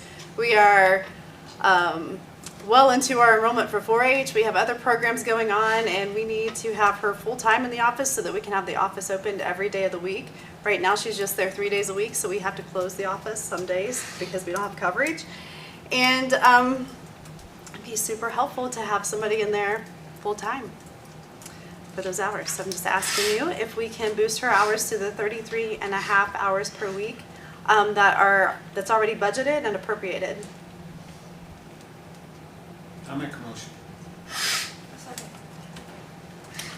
We have a motion and a second on the floor to go ahead and give her the full time. Any other questions or anything? I have a question. Yep. I thought it was the understanding that that was going to have the office open. It has the office opened 3 days a week. Sometimes if Lisa and I are there, we are able to keep it open every day, but we are not able to, with our schedules being out of the office, doing programming and other activities, we are not able to have it open every single day. Plus the office lost 3 other people. Yeah, I mean, when the federal funding cuts came down last year, we lost Becky Marble, who was in there full-time. We had Kelly Isaacs and Carrie Pfeiffer, who were in there frequently as well. So we just don't have any staff to support having the office opened every single day. And those were all paid by government funding? So Ashley is the office manager position is the only position paid for county government, except for our summer interns, which we do not have right now because it's not summer. But the rest of those positions were all paid through Purdue University, and Becky, Kelly, and Carrie are no longer. Carrie is there 20 hours a week, but she also covers 3 counties now, so she's not in the office hardly ever. And she never was really one that we could depend on for office coverage because she was spending a lot of time doing nutrition education in Fayette County schools. I guess my question is for Jeff. Mm-hmm. There's been talk about whether or not it was a contract that we had. Didn't talk about what? That we had a contract with Purdue. Purdue, okay. to provide that. Is that such? I don't know the contract. So there's a legal statute that the county councils are required to appropriate funding to support office positions and to support mileage and copy expenses and those kind of like expenses to run the office. And that's in the state statute in the packet that I gave you. It's in the state statute.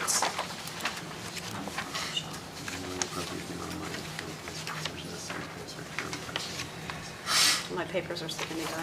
I mean, It's in it's one of those which I would have expected. You're essentially, you're required to pay what you consider necessary. But it doesn't say a full-time, it doesn't mention how much staff, it doesn't say a part-time, it doesn't say anything, it's just what you consider necessary. I think one of the key things here is that we did budget her a person and then we already approved it, so we did it better through her hours, she's already paid for it. That We just said the same thing with Amazon. It's everything with hiring freeze. And like, here's the thing, all the jobs are important. They are, every one of them. The reality is though, we're in a financial crisis and we're hoping the state to do some changes. They did not this last session. And the future looks bleak. So we have to prepare for it while we have time. So just adding those 13.5 hours and multiplying that out by 40, there's basically 40, well, maybe not 40 hours the rest of the year, but it's roughly $9,000 would be the additional cost to have her full-time, and that would really help us significantly, especially when summertime comes around. As we're gearing up for the fair and putting the fair on, because we're not going to be able to present 4-H in the same way that it's presented over the last several years, because in the past, we've had a full-time office manager plus 2 summer interns, and that's a significant number of hours that we are down. That number doesn't include insurance, though, right? No, she will not be taking insurance. She'd be offered it. She would be offered it. The position would be offered. She is not in need of insurance.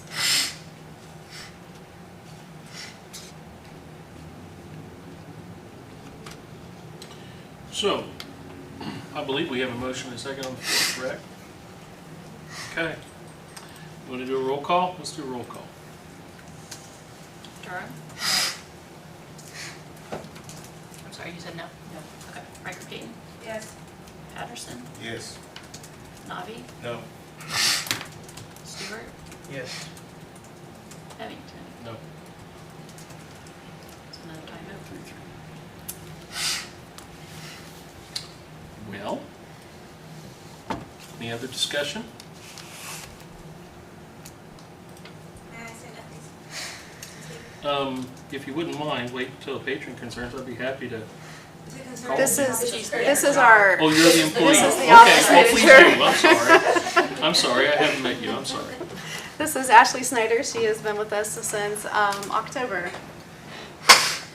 Hello. I just wanted to say that I have really, really enjoyed my job. This job actually has felt more like home than any job that I've had before. I will do my job to the best of my abilities, but I cannot do that if I do not have the hours that I need. And I appreciate everything that you guys do as the council, and I appreciate everything that you guys take into consideration. And my boss is awesome. And she does everything that she can to help me, and I do everything I can to help her and Lisa, and sometimes I can't do that because I'm not able to because of the hours. And that's really all that I need. So, thank you very much. And I will say that some of the things that are not getting done in the 20 hours a week that she is with us is stuff that I end up staying and doing after hours. And I think there are probably some people here who have seen me here after hours multiple nights a week, working late just to make sure that things do get done because I am salaried through Purdue. And it'd be really nice to be able to go home within a normal working hours at some point. So having her full-time would greatly help me with that as well. We are a little bit at a disadvantage because we're down one person tonight, as you've been able to tell. This is not the first tie vote. The only thing I can tell you is that I would encourage you to come back. Don't give up, and I wish you both well. Listen, I hope you know that no matter whether we voted for or against this, we all appreciate what you're doing. Extension office is important, and this is just a very difficult time for us as a county. And so hang in there, and hopefully next month we can get a definitive answer for you. Okay? You do have one more option. Okay. What is that? Lock the door and bring the keys to the commissioners. I mean, we do close the office regularly. We put a sign on the wall and say, hey, we're going to be closed for today. Lock it up, bring the keys to the commissioner, and we won't have to worry about the $9,000 for the little lady. That's your third option. I mean, we also have contractual services that have been signed where we are required to provide. So we're trying to find that balance here. If they don't want to support you, lock it up. You need the support, and I understand that. You're right. Thank you. You're absolutely right. So lock the door, turn your keys in. And those that don't want you to have the support. The commissioners did agree to back them on getting her help. I know you did. You're the one that didn't. I understand you did. But these don't want to. Right. So lock it up and bring the keys to these. Let them run the office. You do realize it's a disadvantage for the children, right? Do I now? You guys do realize this is a disadvantage for the children. right? So it's actually a disadvantage for the community.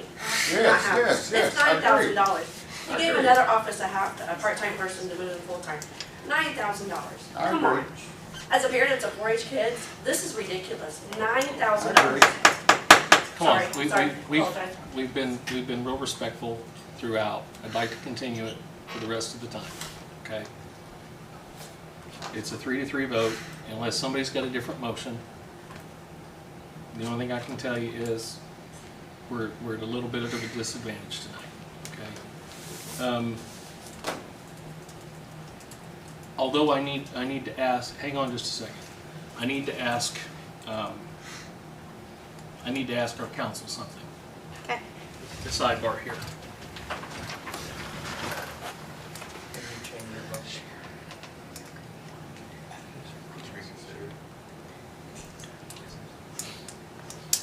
Shut it down.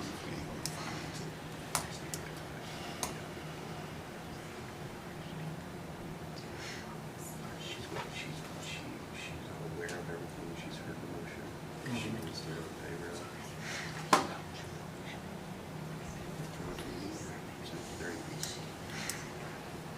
Like she's texting you.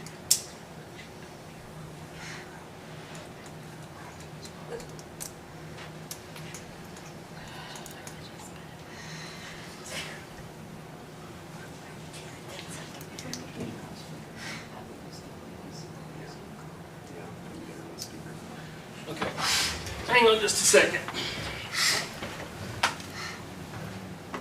Can you get her on the speaker? Okay. We're gonna try to fix this tonight. We're gonna try to get Mrs. Cranfield on speakerphone, okay? So she can vote for this. I know how she wanted to vote, but we're a little unclear about whether a proxy would work, okay? So we're gonna let her vote tonight and then we can just settle, okay? Thank you. Okay, hold on. So, got Sharon Cranfield on speakerphone, so she is now attending the meeting. Reopen the motion. All right, so we need to reopen the motion, Sharon, okay? Who made it originally, Kay? Did you make it, or did Tim? Tim made it, and Gabe seconded it, correct? No. No? Who seconded it? Kay did, okay. Kay seconded the motion to give the office manager full-time hours, right? Yep. Okay, correct? Everybody good? And All right. no insurance. And, well, she has to be offered the insurance, she's just not gonna take it. Okay?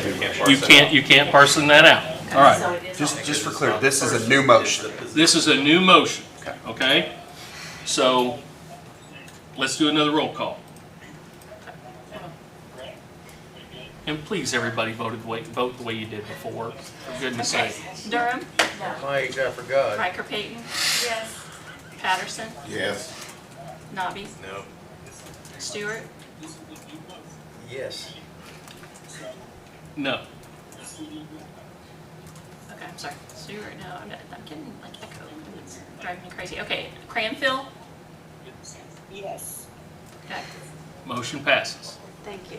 4-3. Thank you. Mrs. Cranfield, get better. Yes. She's ailing tonight, and that's why I'm doing this. Thank you, Ms. Thank you. I Good luck really to you. appreciate this.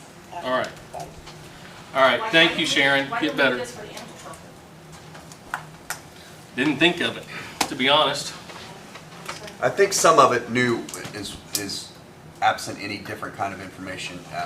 We knew council president's position or situation. Yeah, and when Sharon, just so everyone knows, Sharon called me tonight to let me know that she was ill and that I would have to be in this position tonight. She told me certain things that she would vote on if we could do a proxy. My conversation with Mr. Wessling was, is that legal and appropriate and that kind of thing? He was more apt not to say that probably wouldn't work. So that's why the idea to get Mrs. Cranfield on the phone. Okay. I'd like to go on the record by saying that I am baffled by the fact that our president's the one that brought up the hiring freeze, and yet we've passed almost nearly every hire that's come in front of us. I'm not gonna slam the table and make a scene, but the fact is the fact. She's not a new hire, so say, it's just adding hours to what she's Every already doing. hire that's come in front of us, except for the one this evening, has been passed. Without Look it Ken. up on the minutes. Well, I haven't voted for all of them either. I didn't say you did. Okay. All right. I just got a quick question. I want to ask a question, a point of order. Come up. Parliamentary procedure, when there's a tie, there is a parliamentary procedure that is proper for breaking the tie. Did you guys just follow it? Yeah, we followed it. I'm not My concerned question. about that. I was on the FFA team in parliamentary procedure. We did a lot of debates, and that's why I'm pointing this out. Did you follow proper parliamentary procedure? I'm comfortable we followed the procedure we should follow.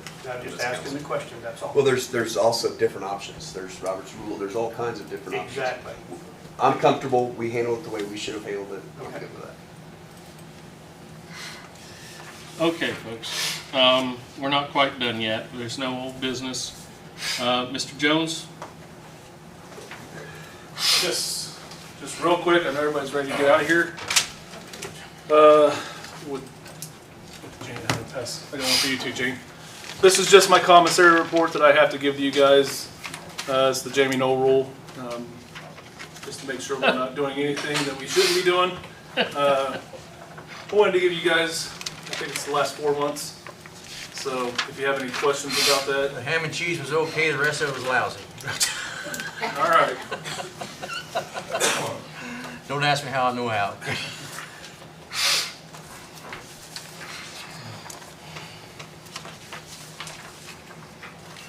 Paid for a lot of uniforms, things for inmates, equipment, mainly what we buy out of our commissary account. Maybe paid you guys an extra one. But if there's no questions, if there are questions, I'm here for it.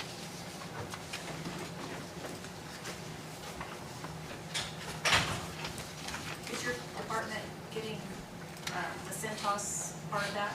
Are you part of that? Yeah, we're part of it. We're a big part of that. Okay. And I think Dale said the plan was to save $17,000. That was for county highway alone. For us, we're looking at, I mean, they said that they think they could save us $20,000 a month, I think. I guess, we'll see. I don't know. I hope. She should have said that too. Wow. Yeah, that's what they told us. Well, again, they're salesmen, so we'll see what they can do. But they are gonna save us a ton of money on chemicals. Any questions for Sheriff Jones? So what's the total savings of the, Centos? Centos. We don't know yet. Again, like I said, he said he could save us $20,000 a month, us alone. They're going to other agencies. County Highway, their uniforms was $17,000 in savings. I'm pretty sure that's what it was. Yeah, so it's a lot of money that I'm hoping they're gonna save us. And again, toilet paper, cheaper, everything's gonna be cheaper, so. It's including the courthouse too, right? Yeah, they're doing the courthouse too. But we're the big one, the jail's the big one. The toilet paper, right? Yes. Now, Sheriff, I hate to argue, but that's the last thing I want, cheaper. Don't come to jail then. One-ply toilet paper is not great. Make Am sure I it's liquid. correct that Tracy's been the one that's really headed that up? Started it last year, and me and Tracy continued to work on it, and then she finally got him set down and hammered the deal out. Yeah, so Tracy was the one that really got that going. Credit where credit's due. Yep. So hopefully we can save a lot of money. That way, when people want extra employees, maybe we can do that. So without a fight. No more questions? All right, thanks, guys. Thank you. Honored Downard, last but not least. I just wanted to, in the last meeting, budget numbers were discussed, and I know at the time, Councilman Patterson mentioned a $60 million budget, and he was corrected that it wasn't 60, but I didn't have numbers in front of me what it actually is.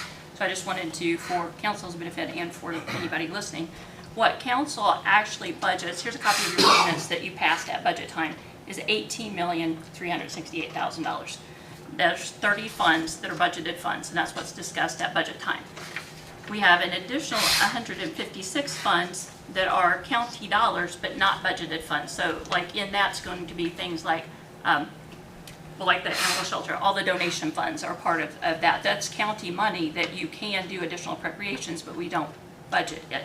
So, like at the end of the year, the budgeted funds all totaled $17,500,000 is what was in those funds. The other 156 funds was another $9,900,000. So like after the meeting when I gave you the $27 million, that's where that number came from.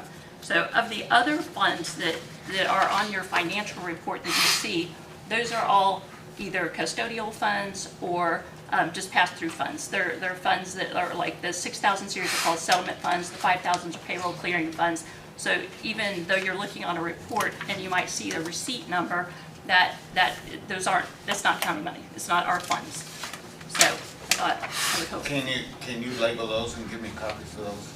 Yeah, I have copies here of all of them. So, and also, if you review the annual financial report, and I want to thank Kay for bringing people's attention to Gateway, because a lot of people don't even realize Gateway is out there. But these are all the reports that are available on Gateway.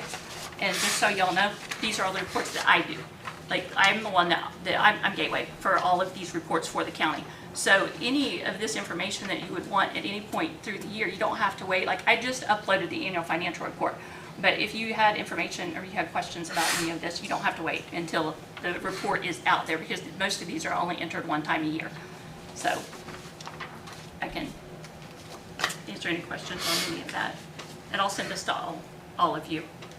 Does anybody have any questions? Thank you very much. You're welcome. There's something else I'd like to address really quick. I know it's been a long meeting and y'all are gonna kill me, but on the salary ordinance that you sign once a year, the year before last, there was a change made at the last minute on the salary ordinance. And I've heard that there's a lot of chatter going on out in the public among certain people about how that was done. And I just want to clarify, and Jeff as my witness, that was not my idea in any way. I had nothing to do with that. Our county attorney was the one that discussed it with the two employees in question. He was the one that came up with a solution, and he was the one that presented it. And he can tell you I actually initially disagreed with it for various reasons. I felt like it didn't go along with our salary ordinance for our other employees. There were several reasons. But at the end of the day, we had a problem. We needed to fix the problem. And he talked to council. You weren't here at the time. You weren't here at the time. Sharon was absent from that meeting. But of the 6 people that were sitting here that night, 4 of them clearly remember the conversation. So if not everybody remembers it, that's unfortunate, but that didn't mean it didn't happen. So I would like to get that out there for the public's benefit, because I feel like people need to understand that and not listen to some of the gossip that's been out there.